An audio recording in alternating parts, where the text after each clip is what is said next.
Àdùnní ló pariwo yẹn. Àdùnní.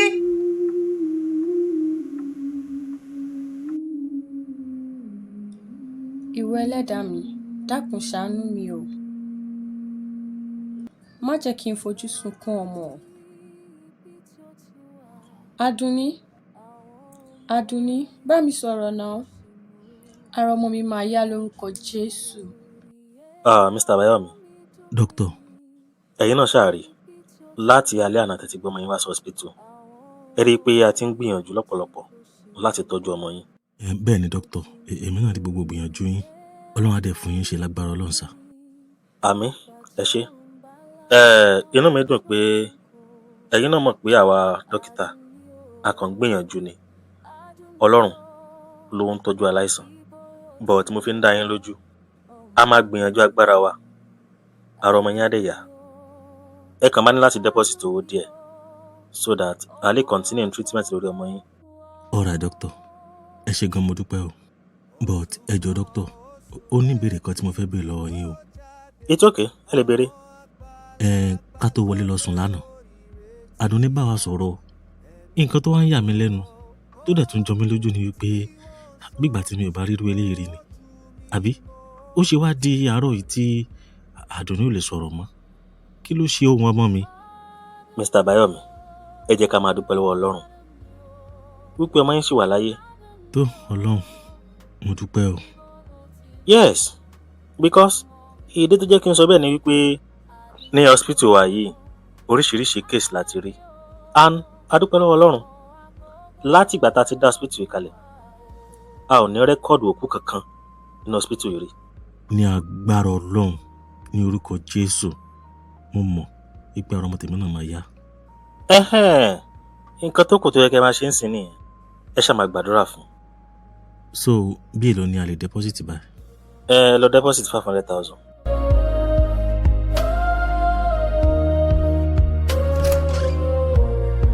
Báwo ni? Dókítà lára ẹ̀ máa yá, but wọ́n ní ká lọ deposit 500,000 náà. 500k? Ṣáàṣì ní tó yẹn lákàntì ni. Èló la ní ní joint account wa? 420. Personal account ẹ̀ ń kọ́? Mo ṣì ní 25k kan lákàntì mi fún transport. Èmi náà ní close to 40,000 lákàntì. So by the time tá bá fi máa jẹun gbogbo ẹ̀ papọ̀ 500,000 pé. Fóònù ẹ̀ ring. Ṣé èyí ni ọ̀rẹ́ mi? Àbáyọ̀mí, ibo ló wà náà? Ọ̀gá ti ń béèrè ẹ o. Ṣèyí, báwo ni? Tí n bá sọ fún ẹ pé mo ṣe ń bá ẹ sọ̀rọ̀ yìí, hospital ni mo wà, ṣo ma believe? Ọmọ mi ni o, Àdùnní. Ìṣe la rush wá sí hospital látàlẹ́ àná o. And mo ń bá ẹ sọ̀rọ̀ yìí gan. In fact, kò tiẹ̀ lè sọ̀rọ̀. So, aṣá ti wà mí látàlẹ́ àná ṣá. Jọ̀ọ́ torí Ọlọ́run, ṣé o lè bá mi explain fọ́gà? Sorry ọ̀rẹ́. Ọlọ́run á fún lálàáfíà o. Bá mi kíyàwó ẹ̀. Dẹ̀ nípa ti tọ̀gá, má worry ara ẹ̀. Màá explain everything fọ́gà.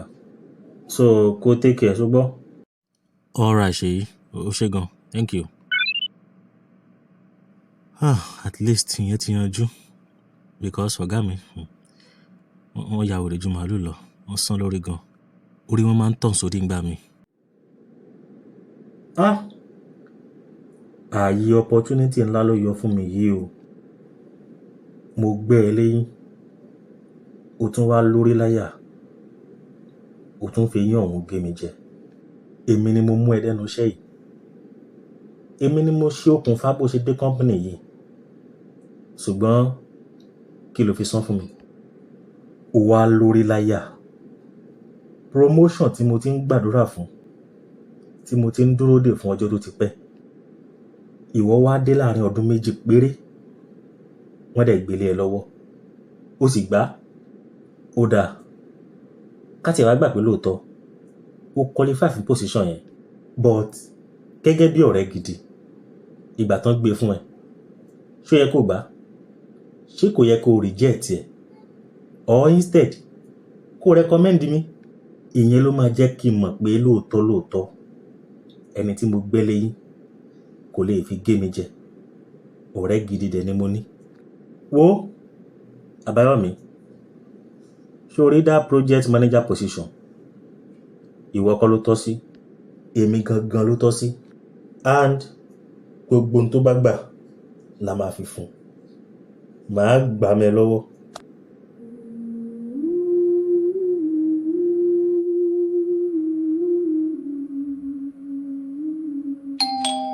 Come in. Ọ̀gá, mo ṣe pé Àbáyọ̀mí sì ni sà. Okay, so ibo ló wà? Ṣé kò tí ì yẹ kó dọ́fíìsì báyìí náà? Ọ̀gá, tẹ bá gbọ́ nǹkan tí Àbáyọ̀mí ń sọ lẹ́nu àti pé bó ṣe ń bá mi sọ̀rọ̀ lórí fóònù, mi ò lérò pé ó lè wá sọ́fíìsì lẹ́nu mọ́. Why? Ó ní òun lo oògùn oorun kan lánàá kóun tó sùn. Ó dẹ̀ ní òun ò ní lè wá sọ́fíìsì lẹ́nu. Are you serious? Bẹ́ẹ̀ ni sà. Kódà ìgbà tí mò ń bá sọ̀rọ̀ lórí fóònù, mò ń gbọ́ ohùn obìnrin ní background sà. What does that mean? Ó ti níyàwó nílé náà. Ìyàwó ẹ̀ ò sí around sà. Ìyàwó ẹ̀ travel. Ó lọ sí abúlé lọ rí mọ́mì ẹ̀. So kí ni nǹkan tó ń try láti sọ? Dájúdájú sà. Àbáyọ̀mí gbé olóṣó lọ rí nìyẹn sà. Àwọn aṣẹ́wó ó gbáṣẹ́wó lọ rí nìyẹn sà. What? Anyways, that's none of my business. Èyí ò ń ṣe wàhálà tèmi. Ó yẹ kó represent wa ní Ọ̀yọ́ State Infrastructure Scheme meeting today. Ọ̀gá, ẹ ní ìdá tí wọ́rí sà. Mo lè represent company sà. You? Àbí wọ́kọ́? Ṣé kìí ṣe tó máa lọ síbẹ̀ tó máa lọ mess up? Ọ̀gá, I promise you sir. Mi ò ní ever disappoint yín sir. Anyways, I'ma try. Go and get ready. Ọ̀gá ẹ ṣé gan sir.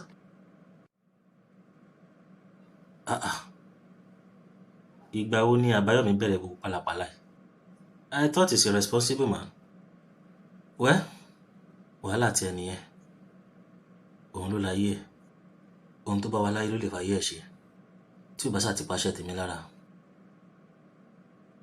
But if you ask me, that is totally nonsense. Ọkọ yín kọ́? Ó ní pé ẹ kọ oògùn kan fún òun. Oògùn yẹn náà ló lọ rà. Alright.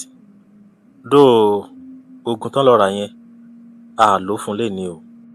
Ó sì dọ̀la ká tó lò fún. But tó bẹ́tà kan get ready kó tó dọ̀la. Then ẹlẹ́ẹ̀kejì, madam, time ti tó. Ẹ ní lè dúró sínú wọ́ọ̀dù yìí mọ́. Ẹ máa ní láti lọ síta. Ìsídà kẹ́ máa lọ sílé, kẹ́ padà wá láàárọ̀ ọ̀la. Or tẹ́ bá ń pè ẹ lè fọmọ yín sílẹ̀. Ẹ lè lọ dúró sí waiting area.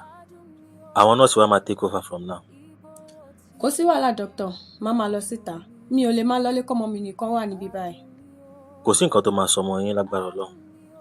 But tẹ́ bá wá insist, ẹ lè lọ dúró níta. Okay doctor.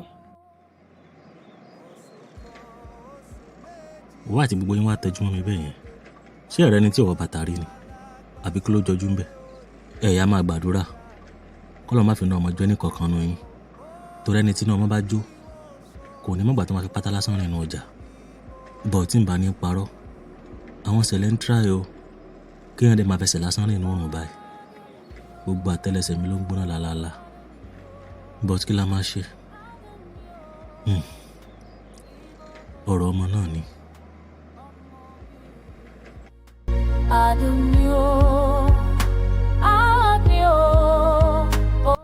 Arábìnrin yìí dáa. Àǹtí ẹjọ́ ẹ ṣe kíá. Ọmọ yóò ní ṣàìsàn ẹjọ́. Màámi. Ẹ wo màámi má bínú o. Mi ò ní lè gbé kọ́ yín lọ́wọ́ yìí o. Torí bí mo ti ṣe wà yìí, ọkàn mi ò balẹ̀. Àǹtí ẹ ṣe kíá náà. Ọmọ yìí ò gba aago mi. Ọjọ́ mọ́ gbàgbé àdéhùn wa. Àti pé owó àjọ ìyá àbíbù ọlámọ́ni èmi sì rèé kọ́bọ̀ sí lọ́wọ́ mi. Màámi, ẹ má bínú fún béèrè tí mo fẹ́ béèrè yìí o. Gbogbo àwọn àjọ tẹ́ lọ torí bọ̀. Iṣẹ́ wo gangan lẹ ń ṣe tẹ́ fi ń dáwọ́ owó yẹn padà tẹ́ bá gbàjọ? Because ojoojúmọ́ lẹ máa ń pe bọ̀dá mi fowó. Sọ pé ta. Tiẹ̀ ló tàn bí abọ́ ẹlẹ́ta.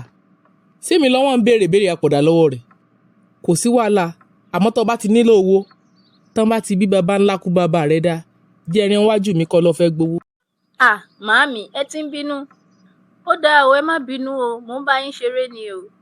Ẹnu mi yìí gan sef, Ọlọ́run má jẹ́ kó kó bá mi. Mo ti mọ̀ pé màámi ò ní gbọ́. Jẹ́ ká máa lọlé. Kò síbi tá a fẹ́ sùn bí báyìí. Wo, mo lè manage orí àga yẹn. Tó bá fẹ́ máa lọ kó máa lọ. Ìfẹ́ mi, má dà ẹ́ láàmú jù.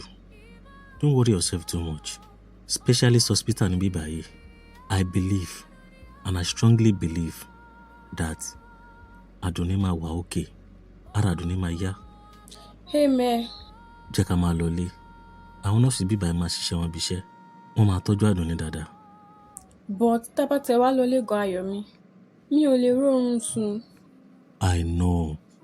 Èmi náà lè rórun sùn yìí dà. But at least ṣàtì jẹ́ ká máa lọlé. A lè máa fi òru, a máa fi gbàdúrà fọmọ wa. Tá bá ní ká dúró síbí báyìí mọ́jú, a lè rí ibi túra ká láti gbàdúrà. Ariwo wa kò lè jẹ́ káwọn tó wà níbí báyìí ó gbádùn. Wọ́n dẹ̀ ní láìkẹ́. All right, jẹ́ ká máa lọ. Mi ò jádùn ní ibi tí ó ti wà. Àwọn ọmọ yìí tí kò sì mọ̀. Ojú mi ò rí ọkàn mi dùn mí. Nígbà tí òun bá la oúnjẹ kọ̀ọ̀kan. Ojoojúmọ́ nínú ilé ń bọ́rìn sí. Nǹkan ẹyọ kan tí mo máa ń ṣe nínú ilé ni pé kí n jáde lọ láàárọ̀ lọ síbi iṣẹ́ pẹ̀lú ìbànújẹ́, kí n dẹ̀ tún wọlé padà nírọ̀lẹ́ pẹ̀lú ìbànújẹ́ àsùwẹ̀. Àbí kí ló fẹ́ wú mi lórí tó fẹ́ dùn mí nú nígbà tí inú ìyàwó mi ò bá dùn? Nítorí kí sì ni? Just because my wife is looking for pregnancy. À ń wá oyún, à ń wá ọmọ fọdún tó ti pẹ́. Mo dẹ̀ ti fi gbogbo ọ̀nà bá sọ̀rọ̀. Mo ti rọ̀ ọ́, mo ti bẹ̀ ẹ́ kó farabalẹ̀ kó ní sùúrù. Ọlọ́run ò kì í ṣe bíi lágbára Elédùmarè. Ó dá mi lójú pé ó máa gbàdúrà wa lọ́jọ́ kan. Ó kàn jẹ́ wípé Yorùbá ní ìrètí pípẹ́ ó máa ń ṣọkàn láàrẹ̀ ni. Madam tó ti ń sunkún, jẹ́ kí n lọ sọ fọ́gà.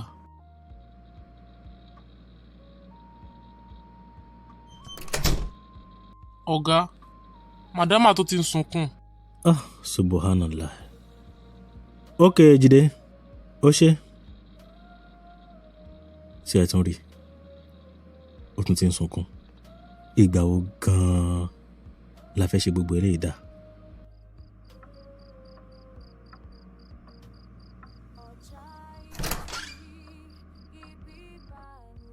Ìdáyà, aya mi, ìgbà wo gan-an ló fẹ́ ṣe gbogbo eléyìí dà? Ọlọ́run ló ń ṣohun gbogbo. Òun ló ń ṣohun gbogbo fẹ́ dà. Ọlọ́run ló ń ṣọmọ. Ọlọ́run ò gbàgbé wa. Ìdáyà, ní agbára Ọlọ́run. Ìdáyà, wàá fi ọwọ́ ẹ méjèèjì báyìí, wàá fi gbé ọmọ ẹ jó. Wahab, ó dùn sọ lẹ́nu torí ọkùnrin ni ẹ́. Tí gbogbo nǹkan tó wà lẹ́yìn bá sú ẹ lọ́jọ́ kan, ìwọ máa wá ọ̀nà míì láti lọ́mọ láyé. Jọ̀ọ́ sọ fún mi, kí ló máa ṣẹlẹ̀ sí mi? Ìwọ lè máa lọ bíṣẹ́. Jẹ́ kí mi máa lọ hospital. Should I show up guy ma understand? Tó bá wù kó má understand. Nǹkan tó bá wù kó ṣe. Ọmọ mi là ń sọ̀rọ̀ pa èyí náà. It's okay. Jẹ́ kí n máa lọ sọ́fíìsì bóyá sọ. At least màá tó fi yẹn explain for Gadada. And again, as the new project manager, wọ́n máa need mi ní ọ́fíìsì kan for now. Because èmi ni mo máa represent ọ́fíìsì wa ní other places. Just go. Máa lọ dúró ti Àdùnní. Mo ní gbé mọ́tò lọ. Ẹ̀yin lè máa lo mọ́tò. Màá wá bí mo ṣe máa gbé cab lọ sí ibi iṣẹ́. In case tẹ́ bá fẹ́ run around láti get nǹkan kan fún Àdùnní from the hospital. Báwo wá lówó mọ́tò? No, don't worry about that. I'll be fine. Tí má ti dé ọ́fíìsì, màá wá miss. Mo lè bá Ṣèyí sọ̀rọ̀ ọ̀rẹ́ mi bí ó lè yá mi lówó díẹ̀. Alright dear. Kó take care. And you guys too.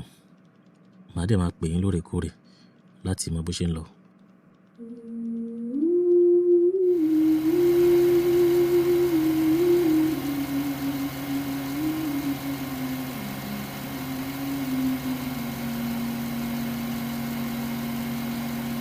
You just So, in a nutshell, I want everyone to get ready to explore. And I believe with a strong teamwork, we can achieve our goals. Thank you. Báwo lára ọmọ ẹ? In fact, Ṣèyí, ó yẹ kí n wà ní hospital pẹ̀lú ìyàwó mi báyìí. But mi ò ní choice. I have to come to the office. Ṣé ó ṣàn respond sí treatment? Yeah, just that Àdùnní ò lè sọ̀rọ̀. Mi ì dẹ̀ mọ nǹkan tó rí lè ṣẹlẹ̀. Ṣé o lè believe pé a ti sùn lálẹ́ àná? And all of a sudden, àtọ́jú oorun láti gbáriwo Àdùnní. Ó kàn pariwo sókè láti inú yàrá ẹ̀. Wow. Ṣé o dẹ̀ rò pé ojú lásán ni kìíní ìjà? Ó fẹ́ máa jọ spiritual attack lójú mi o. Spiritual attack? Kí ni irú ọmọ kékeré bẹ́ẹ̀ yẹn lè ṣe fún yàn? Fún máa attack ẹ̀. Àdùnní is just 9 years. Okay. Ká ti wá assume pé kò ń ṣe Àdùnní ní target. Tó bá jẹ́ kan lára wa àti ìyàwó ẹ̀ ńkọ́? Tẹ́nìyẹn wá ń fi ọmọ ẹ̀ tó fi ń dà yín láàmú. Abúlé ju òótọ́ ni. Èmi rò pé àwọn àlákàlà tó máa ń lá yẹn ni. So, ìyẹn ni pé ó ti máa ń láwọn alákan tẹ́lẹ̀ tí ò dáa. Ìwọ àti ìyàwó ẹ̀ dẹ̀ jókòó. Ẹ ń wòran ẹ̀ ṣe nǹkan kan sí. Ó máa ọmọ yẹn náà. Wọ́n like erépá gan. So, mo believe pé bóyá erépá tó máa ń ṣe yẹn ló máa ń jẹ́ kó lálàkàlà. Ọ̀rẹ́, padà sílé lọ bá àwọn pẹ́rẹ́ǹtì ẹ̀. Lọ sọ̀rọ̀ ọmọ ẹ fún ọ. Wọ́n á mọ nǹkan tó máa ṣe sí. Ṣé o wá rí ọ̀rọ̀ tọ̀gá? Má worry. Ìtì ọ̀gẹ̀dẹ̀ ni. Kò tó ń tà yín àdá bẹ́ẹ̀. Ọ̀gá ò sí around báyìí. Ọ̀gá ti travel látànà. Wọ́n dẹ̀ ti ní kí n represent ẹ for now. So, ìwọ ni new project manager náà. Àbáyọ̀mí, lọ tọ́jú ọmọ ẹ náà. Tó bá padà dé, you can take over your position. Èmi kàn wà ń bẹ̀ fúngbà díẹ̀ ni. Kí gbogbo ẹ fi níyànjú náà ni. Ṣó dá ẹ lójú? Má worry. Mo ti bọ́gà sọ̀rọ̀. Wọ́n dẹ̀ ti gbà. Mo tiẹ̀ try kí n pe nọ́mbà wọn láàárọ̀ kí n tó máa bọ̀. But wọn ò pick. Ìwọ náà ti mọ̀rọ̀ Ghana. Ó lè jẹ́ pọ́n BC ni. Tọ́gà bá dẹ̀ BC, ìwọ náà mọ̀. Kò sẹ́ni tó lè pè wọ́n ní gbé kọ́. Yeah, you are right. Ó ṣe ń gan ṣe. Mo wà pẹ̀lú ẹ̀. Lọ tọ́jú Àdùnní.